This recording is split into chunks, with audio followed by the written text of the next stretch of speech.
game against Brighton. We'll start off with Vinny from Sky. David, I believe it's your 700th game as a Premier League manager. How does that make you feel? I've just been told that actually, and I think to myself, it's incredible really. When you start out, I don't think you ever believe that you're maybe never going to become a Premier League manager, but to get 700 games behind me now, it's a fair achievement. So very pleased. There's two great managers ahead of me in Arsene and Alex. But I don't think I'll be making their numbers, that's for sure. You're up against the youngest manager in the Premier League at the moment as well this weekend. I'm just looking at the age difference, it's 30 years. And when you first took over here at Everton, the oldest manager then was Sir Bobby Robson. Again, the difference between the two was 30. Yeah, you know, it's amazing at that time. I think I was the youngest one when I came in at that time as well. And I remember Sir Bobby giving me a few wise words as well. And so it's amazing how it's changed around, and I've been really fortunate, really lucky in my career that I've been given the opportunities to be at clubs and get 700 games. Did Sir Bobby give you a welcome to the Premier League after he they beat did actually, you? yeah. Sir Bobby said to me, you know, we lost quite heavily at Newcastle, and we had actually won the first couple of games, the opening games when I took over. I think he must have thought that I felt it was a bit easier, you know, and he did. He said to me, you know, it's welcome to the Premier League for David Moyes. So. And quite right, and I listened to him right away because I went, oh, this is the real deal. I've got to get my act together here. And now you've made changes to your backroom staff with Alan Irvine coming in. What's it like to be working with Alan once again?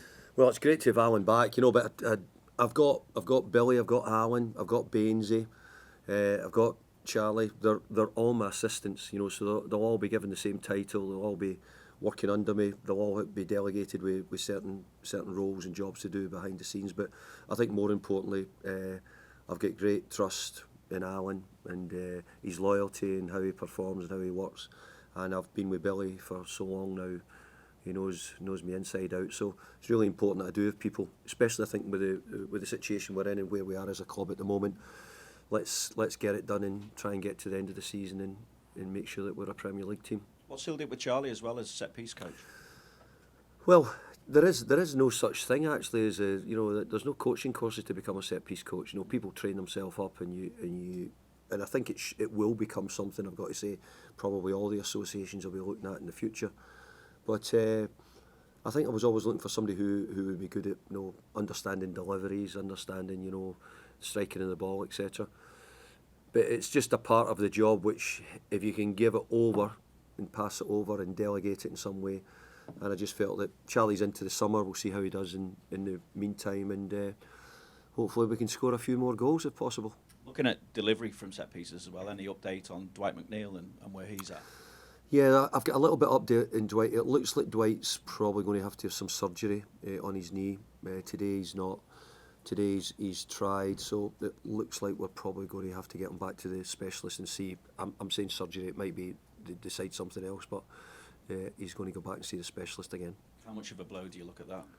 Well, it's a real blow because we need him back for things like deliveries and set pieces, but we need him back for his general play. And by all accounts, everybody's told me he's performed really well for Everton recently.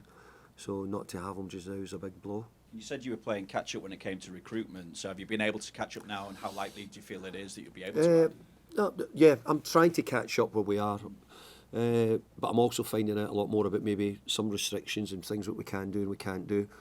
But overall, look, I'm still pretty hopeful that we'll make additions before the end of the window. That's for sure. You never want to promise it, but I'm quite confident we'll try and get something done before then. Just on Brien, I mean, if he were to go back, it obviously frees up a loan deal, a domestic loan deal for you. But has any firm decision been taken this year? At the moment, I don't think there's a firm decision been taken, but I think what you're suggesting in the conversations we've had, that is a possibility. But at this moment in time, it's not confirmed quite yet. Positives, we saw Timo Rabinum back training. Obviously, the week before it was James Garner. I think James probably got more of a chance for this weekend than Tim, but where are they? Yeah, correct. James is a wee bit further on than Tim at the moment, but Tim's been back in training the last 3 or 4 days. Jimmy's been back in and around training as well. In an ideal scenario, you would be trying to give them as a couple of under 21 games if possible and get them some more practice. But if we need to use them, then I would do, and they'll not be too far away because I just need them back in and around the squad to give me that little bit more depth. As you look to build on that win over Spurs as well, what's been your message to the players? Because you looked at the Spurs game and someone like Jesper, a marked difference in his performance against Spurs to what we'd seen before. And that was probably acknowledged in the reception he got as well. But it seems across the board that your message is not taken very long to get across anyway. Well, I have to say, I think the players have done brilliantly well. They've been well drilled by Sean before I came in as well. But they want to work. They want to try and get better. You know, they're not enjoying the position they're in. I thought they performed really well against Tottenham, especially for the best part of 60 minutes. I thought we were very good.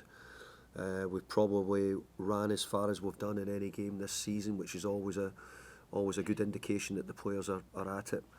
But I think the players have started really well. But Jesper, for example, I thought showed a lot, got a couple of assists, and the team had played really well. Jesper was a big part of that. But overall, I was thrilled with how the team performed. We need to show a little bit of consistency now. We know that's one win. We're going to certainly need a few more before we're in a safe position. So finally, for me, how do you assess the test that you've got this weekend? Brighton? Well, the test at Brighton's is as tough as it comes, really, because obviously, you know, there's 3 or 4 other big clubs. You could be going to Arsenal, you could be going to Liverpool, you could be going to Chelsea, and they would be seen as huge tests. But I think if you look at Brighton nowadays, I think Brighton have been a big test for every club every time they go. I think the performances, the new managers settled in incredibly well. I think he was left a really good group of players and a group of players who play in a certain way which is worked very well. Thanks, Vinny. We'll go to Stuart at Premier League Productions. Hi there.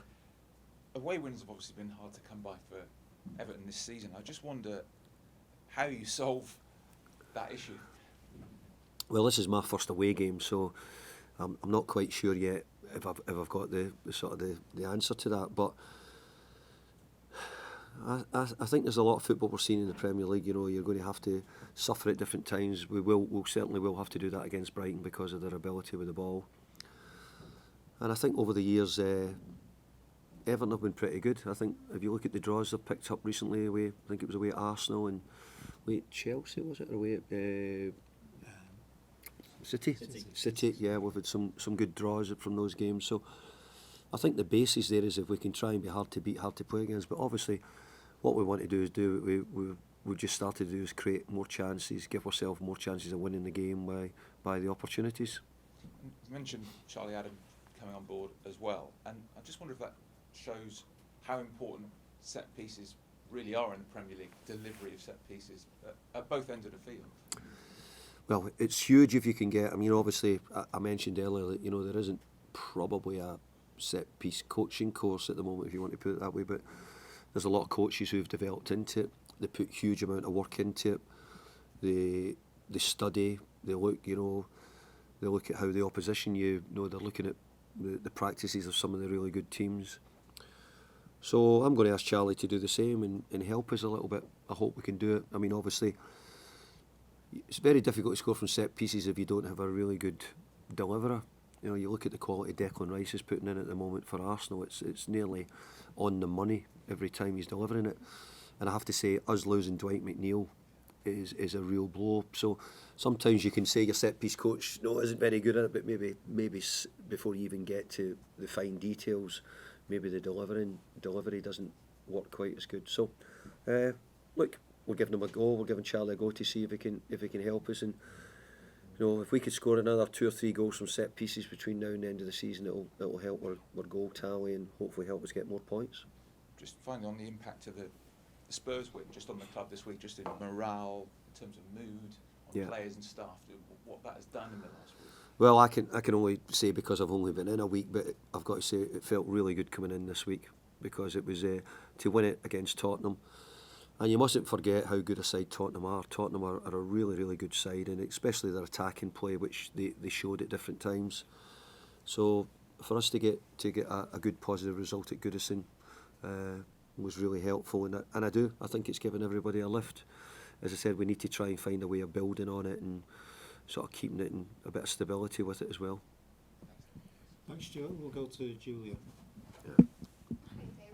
On that theme, Dominic had been desperate for a goal and he'd been struggling to get one, and getting that goal. Have you seen a difference in him this week, and what does that do to a striker to finally get a goal after a bit of a dry spell? I think I have seen a difference. No, it would be easy to say no, I've not, but I think I have.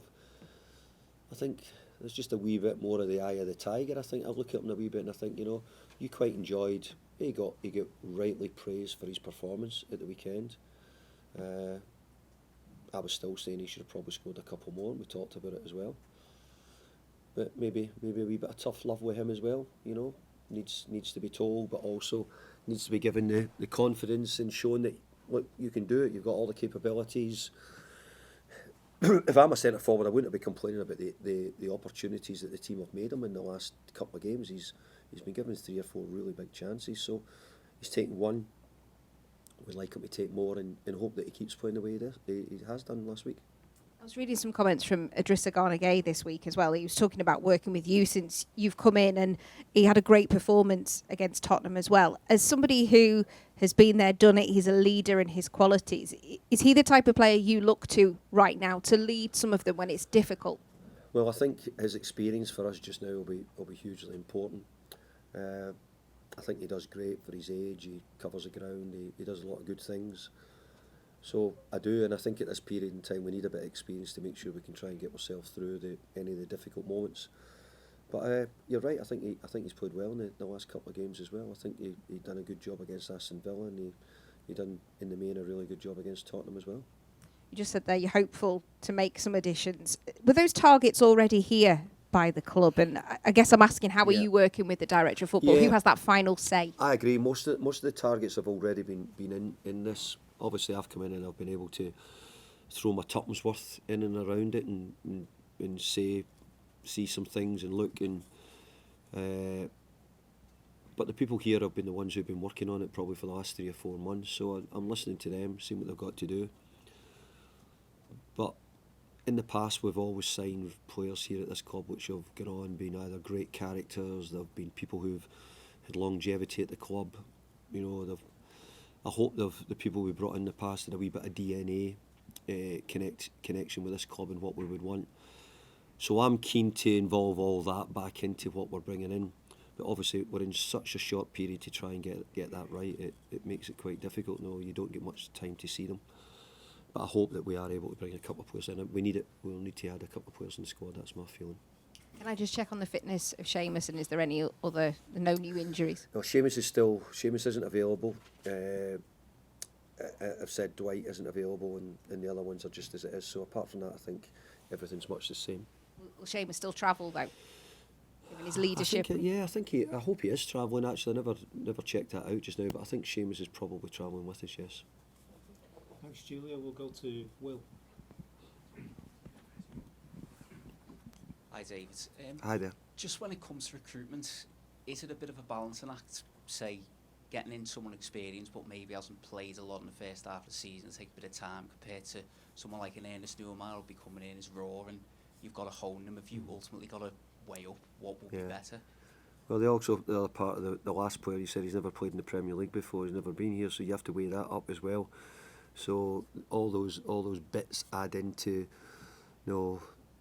one day you go, yeah, that's good. Another day you think, no, maybe not. Another, so it's the deliberating, and we're pretty well sort of worked, and we're ready for what we think we're going to do. We're just trying to get things in a row and hopefully line things up for the coming week or so. When you were in your first spell, you dipped into the Championship a few times and that was really fruitful. Is that still an option, do you think, or is that? I always believe that your own academy or the Championship, players in the main hopefully come from there. I know that we're in a world now where we can pick players from probably any continent now to come and play in the Premier League, where a long time ago it wasn't as easy to do so, and maybe people didn't look as far. So we continue to look closer to home, which was the Championship. The Championship last year produced some incredible players come out of the Championship, like Rodgers, Wharton, just to name but two, Philogene possibly. So I think the Championship is always a place we should be looking to see.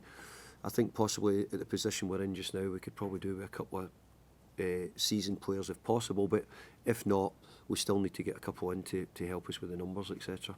just assessing your squad, you've only got one senior left back in Vitaly Mikalenko. Is that an area you maybe like a little bit of more competition? I think if you asked by what accounts, I'm saying in all the Evertonians, I think that we're probably short in the front line. So look, obviously we'd like to add maybe attacking players, maybe another midfield player if possible. But I definitely agree that we would probably like to strengthen it left back if possible, but maybe or have another addition there if possible. But I don't know if I can fit all that in just now. So I'm trying to see what we can do. We may still do something like that, but we still have the possibility of playing Ashley left back. So we have that and as a backup, I suppose. Just finally for me, you seem like you've rejuvenated Jesper Lindstrom. Is the challenge now to rejuvenate Jack Harrison as well, and what's the mess been? Yeah, well, I don't know if I've sort of rejuvenated Jesper, but he's had one game. The proof will be, as it goes on over the next 4, 5, 6 games, is he going to have an impact for the team? Is he going to play a big part in it? Jack is definitely one who I always liked. Jack when he was at Leeds United. I don't think MD would question his effort or his energy or what he does. I think that he's probably lost some confidence and maybe a wee bit of lack of belief, so we need to bring that back. That might take a little bit longer, but Jesper at the moment, if he keeps his form up, then it'll be good for us. Thanks, Will. We'll go to Carl at the press. Hi, David. Just a Hi there. quick one to revisit on Dwight McNeil. I know you say he's got to see the specialist again, but do you have any idea sort of the best case scenario would be time-wise? I have none, and I was only just told this probably half an hour before I came into the press conference that I think he was out this morning on the grass. They were trying to get him going and he doesn't feel right, so they were always saying if he didn't sort of come through today, then they would take him back to the specialist. So I'm only just relaying what I got probably about half an hour ago. Okay. But if he had surgery, would you be concerned that would be him for the season? Well, you know yourself, if you get opened up, you're probably going to be. I don't think there's many people coming back quicker than 46 weeks if you get opened up, and I don't know how. No, obviously depending what it was they were doing. My general feeling is what they're saying is they don't feel it's anything so bad.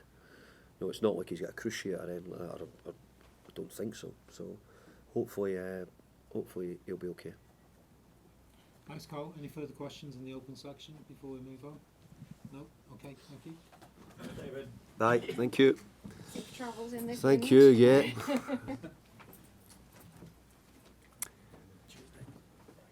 Are you done for the week, Vinny? Are you done? That's me done. Yeah, are you? Yeah, go and get your feet up now, eh? Yeah. Get a bit of golfing tomorrow. See you later.